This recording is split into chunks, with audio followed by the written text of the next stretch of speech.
forget, you can hear the full-length, longer version wherever you get your podcasts.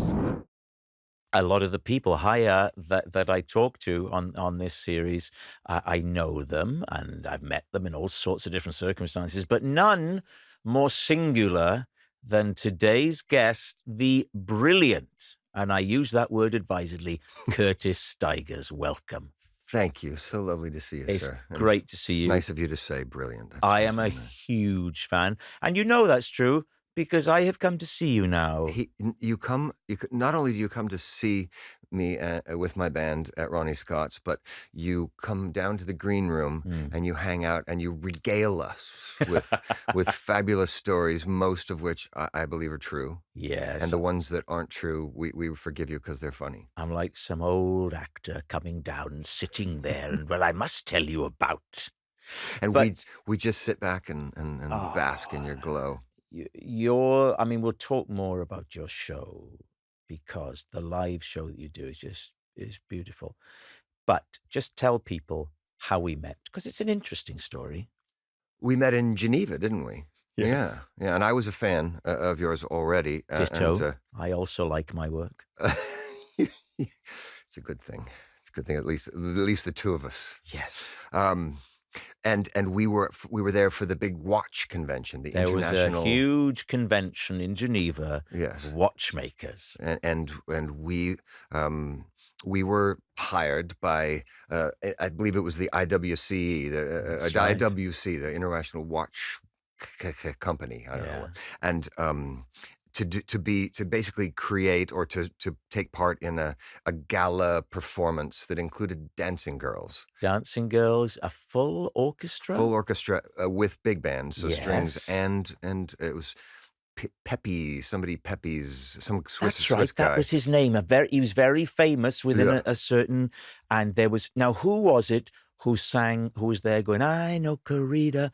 Was it that one? Was it, I wanted to say Peeba Bryson, or was it not her? It was one of those names. Do you remember? Was it Patti LaBelle? Oh no, you're right. It wasn't Patti. It's Patty Austin. It was Patty Austin. I forgot that Patty Austin was there. Yeah. And Till Brunner, my old friend, the great... and Eric Harland, the drummer, was there. Wow, you have a very good memory. Well, I love music. Every kind of... I love music. And so for me, it's almost more notable than when I meet comedy people. Well, and as you probably know, most musicians wish we were comedians and grew up. I mean, I grew up just being adoring stand-ups. Robin Williams and Richard Pryor. I know. My mother came home with an Albert Brooks album and a Richard Pryor album when I was 10, and I was listening to just filthy comedy by Richard Pryor that I can still, if we were just alone, I would regale you with some of it. But so yeah, we are the sort of mirror image of each other. But no, so we're at this watch thing. But didn't we actually meet the night before the performance on a rather impromptu ice rink? We were ice skating on Teflon. It was one of those fake ice skating things in the convention hall. And who were we ice skating with? Do you remember? Rosamund Pike, the lovely Rosamund Pike. And when you stand next to Rosamund Pike, don't you just feel like an ugly, short, little talentless thing? I feel like that all the time. Rosamund only amplified the normal situation. Before we move off this, you remember in Spinal Tap, which no doubt you probably know inside out. It's the Bible. There's that great line where Ian Faith, played by Tony Hendra, says, well, that's the top. Why do you have the cricket bat? It's the topsy-turvy world of rock and roll, right? Or show business, maybe he says. Yeah. And I'm reminded of that line when I think about you and I on a synthetic ice rink with Rosamund Pike. The places you find yourself in this business. Isn't it a wonderful thing, though? It is. And I got to... now I'm friends with you. Yeah. That is a lovely thing. The other line in that very scene with Tony Hendra is when he asks about the cricket bat. Mike, Rob Reiner asks about the cricket bat, and he says, "Well, it's an An affectation, Yes. and which is what this is. I'm wearing a scarf, and every time someone asks me about it, I say, "Well, it's an affectation." Was I Wonder Why the first hit? It was the first single from my first album, and it was a top 10 hit in the United States in the autumn of '91, and then because of that, I got to come over here, and it became a hit all over the world. Still vinyl in those days, or no CDs then? It was CDs, although that album did come out on vinyl, and then I didn't have a vinyl album until the mid 2010s, so the teens again. Until the revival, the vinyl revival. The revival. revinyl. Yeah, and now, I mean, the LPs sell as well as the CDs at my shows anyway. They love them because they're big and they look like a tour booklet. So your first single from your first album is a huge hit. So America and Britain, around Europe as well. All around Europe. I mean, I didn't get to places like Southeast Asia, but apparently it was a #1 single in Singapore. An indelicate question. Did you have a good deal? Oh, with the record company. Yes. I still am in a red position. I still owe Arista Records money. Because when I left, I had to sign a piece of paper. I was desperately trying to get off the label, and I had to sign a piece of paper that said I still owed them money. And not only did I have a first album that sold 1.5 million copies, but I also, the next year, had a track on the Bodyguard soundtrack, which sold 45 million copies. And I still have not recouped the money that Arista say they spent on that. And the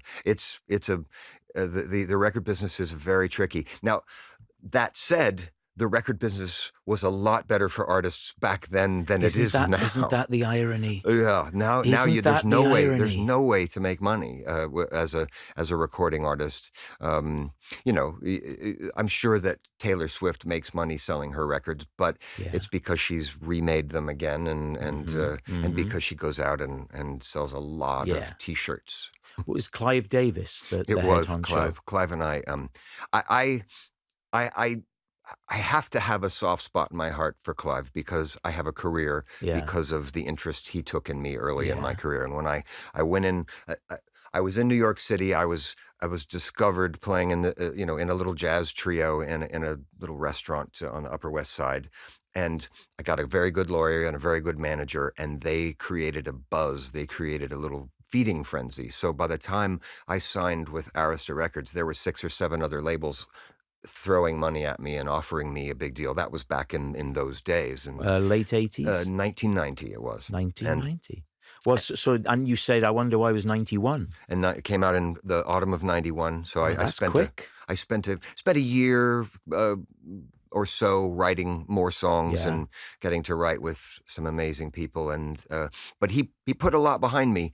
When that second album, when I started to make that second album, my A&R man, the guy that sort of was between me and Clive, he had left the company. And I said, "Oh, I'll just make this record with Clive," not realizing that Clive would want me to not do any of my own songs, even though I had written all the songs, or most of the songs on that first record. He'd want me to work with his cookie cutter thing often was take a singer and put them with a big hit producer singing other people's songs. And that wasn't what I wanted. And I wanted to move left. My first record was a middle-of-the-road singer-song or a blue-eyed soul singer record. It was a pop record, and I got tired of being compared to Michael Bolton, and I wanted to be compared to Al Green and Bonnie Raitt instead. And so I tried to go that way, and Clive and I, for 2.5 years, went toe-to-toe. So I fought to get off the label, and eventually I made a jazz record with Arista money because his second in command said, "Look, if you don't," I said, "How am I going to do this? He and I can't work together." He said, "Well, make a record that's not a pop record and he'll leave you alone." So I went in and I made a very cool jazz record with amazing jazz musicians and a big Al Schmidt, the famous jazz producer and engineer. And I turned it into Clive, and he said, "Well, what will I do with this? This is I can't do anything with this." I said, "Well, let me go." So he finally let me go. But where you are now, though, right, which is, so how would you describe? So jazz? Yeah, What? I recorded for the Concord Jazz label from the year 2000 until just a few years ago. And yes, I made jazz records for them, but the jazz records had songs by the Kinks and Annie Lennox and John Lennon, and I did weird jazz records. You know, Yeah. I did you know, That's All Right Mama by Elvis, you know, the Elvis Presley thing. So I was keeping. I mean, I grew up listening to pop music. Elton John was my first hero, and I, you know, I love all kinds of music, but I also, you know, had jazz chops. So I basically made a lot of weird records that I loved a lot. And a very small population loved enough to buy and to come out and, you know, to buy tickets to my shows. And that became my career. Once the 2000s began, once the new century started, I was a live artist. And it turned out it was a brilliant accidental move, because the record business tanked and no one makes money selling records anymore. I mean, you know, I sell LPs and CDs at my shows, and it's beer money. Yeah, because it seems to me that you very successfully, seems to me, slowly but solidly moved to this lovely place. It's great, because Yeah. it is what I imagined my life would be when I was a kid. Most recently, I've a couple of years ago, I once again did a tour with Barry Manilow. I Oh, opened for Barry, and you know that you would think that would be terrifying, but his audience, because he shows love for me, he lets his audience know that he handpicked me, and he has just been lovely to me. He's always said, you know, you're one of my favorite artists. he Like, seems really? like a great guy. He's a really good man. He is a great musician. Yeah. And all he wants to do is just talk about music. He just wants to, hey, that right? you know, what about that? What jazz have you been listening to? It's like, so cool. So that's great. I can play arenas again. I can play in front of 20,000 people, and those people buy records, and they, you know, they come to my shows. So I have Maniloonies. That's what they call Is that what themselves. they So call don't them, they come to my shows and follow me around. So this new record, Yeah. Songs from My Kitchen, Volume 1, the more Volume 1, and I don't know that there'll be a Volume 2, but I just thought that would be kind of cute to call it. you should Volume call it Volume 3 when there haven't been any That others. would have been cool. Why didn't I ask you? The more observant viewers or listeners, if the people watching this, might have spotted that guitar. Look at You that. Sat there very casually with it. It's a borrowed guitar. The owner of the It's studio. not Curtis's guitar. No, but it's very It nice. follows the traditional structure, though, and you're going to sing. You're going to sing something from the new record. Yeah. Thank you for doing that. I'm happy to. I wrote this song right before COVID, I think, and it's a positive look at growing older, and I am growing older. We are growing older, so it's called "I Have Everything." I learned to drive when I was 14 in a high school parking lot. Snow on the trees, windshield cracked. My best friend next to me. I had everything I'd ever need. I fell in love when I was 22. I wouldn't know for another year. Subway trains, holding hands. My sweetheart next to me. I had everything I'd ever need. I have everything. We have everything. We have everything we ever need. I have everything. You have everything. We have everything we ever need. I sat in the dark for what seemed like a year. I was 46 and a day. Burned out bulb, shades pulled down. no one home but me. I have everything I'd ever need. I have everything. We have everything. We have everything we ever need. I have everything. You have everything. We have everything we ever need. Tangled up in your arms in the middle of the night, just listening to you breathe. Bed's a wreck, clothes on the floor. My sweet dream next to me, and I have everything I'll ever need. I have everything. We have everything. We have everything we ever need. I have everything. You have everything. We have everything we ever need.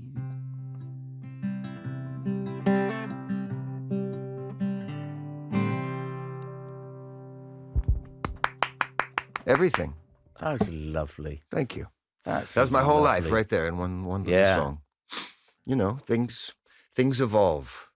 We figure out as things change and people come and go in our lives. We figure out that we can make it. We can get through things. You mentioned Barry Manilow. Who else did you have you toured with? So if your first, so when your first thing is a big hit, do they stick you out then supporting some established huge name? That year was amazing. 1992. The first opening act gig I did was in New York City, playing at the theater under Madison Square Garden. I opened for James Brown. I thought I would die. I was so happy. I actually walked home from that gig carrying my saxophone because I just said, no, you can just send the car. I just want to soak this up. And, I was living in New York at the time, and I just walked down 8th Avenue with my sax and just smiled from ear to ear. Then I came over here and I opened for Joe Cocker I did probably the biggest gig of my life was opening for Elton John, Eric Clapton, and Bonnie Raitt at Wembley Stadium that summer of '92. And it was extraordinary, 3 nights that night. And then from there, I also I opened for Elton and Eric at Shea Stadium in New York City. You might have heard of Shea Stadium. It's where the Beatles might have played, and Dodger Stadium, which was the LA where I used to go see baseball games with my grandfather. You say that's where the Beatles might have. And you go, wow, that's great.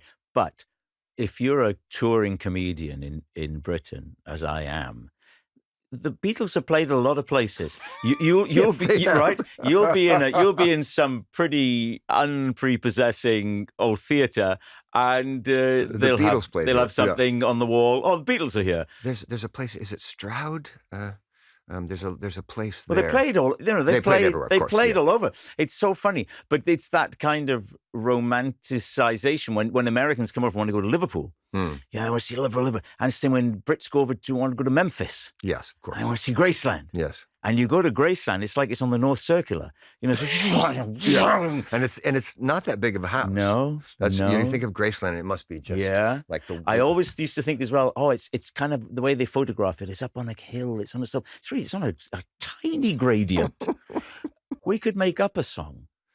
Oh, we could. What would it be about? It would be free of copyright. But it could be about being free of copyright. I don't know. No, we couldn't. Could we? Just play any chords. All right, let's see. Just find like a structure.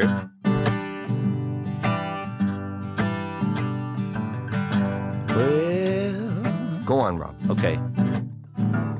Nobody sung these words before, so we're free to do so. Nobody sung these words before, so we're free to do so. We won't send no cash or develop a rash with worry. That's really nice. It's a nice song, isn't it? The Rash song. Yeah, it's about not developing an anxiety rash because you got to send Clive Davis money for a song you didn't realize he owned. Clive. You know, I had a chip on my shoulder about Clive, and I learned eventually that no one wants to hear that you're pissed off at Clive Davis. They want to hear. They want, yeah, and it didn't help, and I was able to let it go.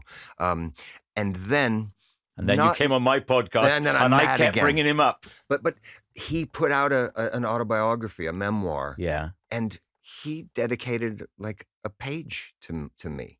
He said I was one of his this is funny, one of his biggest disappointments, but not just that I didn't become the big star that the superstar that he had hoped. But he said that I played jazz festivals around the world, and he was very sweet. Nice. The thing that Clive was always best at, I thought, besides having huge hits with people like Whitney Houston and was he was really good at getting himself press, but he was generous with the fact that when he was getting that press, he would talk about his artists, and that's he kind of created a cult of personality around himself, which he could then spin into publicity for his artists. And I was lucky to have that until we went toe to toe. And I did one last song at the end of the second album's recording sessions, and it was 2.5 years where I was just sitting at home and just angry.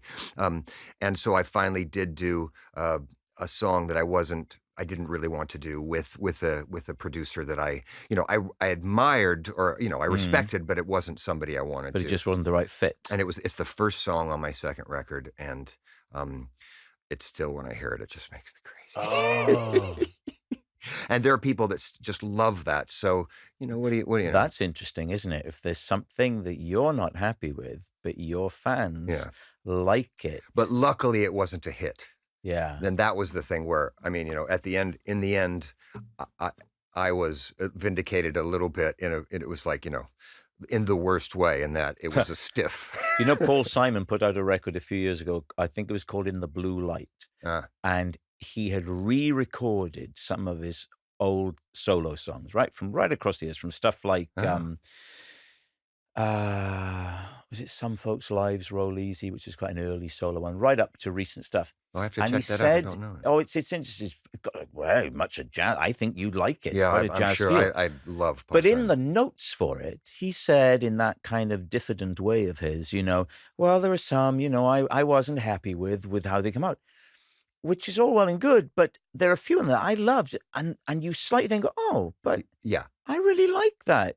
Yeah. Well, and in that vein, I'm lucky that the songs that were hits for me were mine. Yeah, great. They were my babies. I Wonder Why, You're All That Matters to Me, Never Saw a Miracle.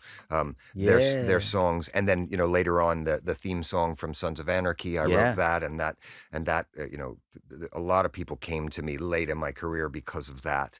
And later, right? Later. If you say late in my career, it makes it sound like you're about to pop off. I'll get hit by a bus on the way home. Yeah, that's bad. Later. Speaking of Paul Simon and Clive Davis, I got to meet Paul Simon, and it was one of the craziest nights. I went to see Paul Simon play at that same theater that I opened for James Brown in, beneath Madison Square Garden, and I went as a guest of Michael Brecker, the great jazz saxophonist who was my friend. He's passed now, and I miss him very much. But he invited me and my first wife Amy. We went to see him, and he said, "Meet me at such and such a door after the show, and you can come back stage." So I met him, and we met him, and there he was, Michael Brecker, my hero from childhood, but my friend now. And we walk through this corridor, this series of hallways, and then we come to a door, and Michael knocks, and the door opens, and it's Paul Simon. And my then wife and I both had grown up, idolizing Paul Simon. So we walk in and I'm hanging out with my childhood hero, Michael Brecker, and my lifelong hero, Paul Simon. And Paul was kind enough to say, so yeah, I hear you made some records for Clive. Yeah, oh, he wanted this and that on Bridge Over Troubled Water. And we said, forget it, Clive, we're not going to give it to you. So it was glorious. Just like getting to chit chat about, my career, with my problems with Clive, with Paul Simon. And then there's a knock at the door.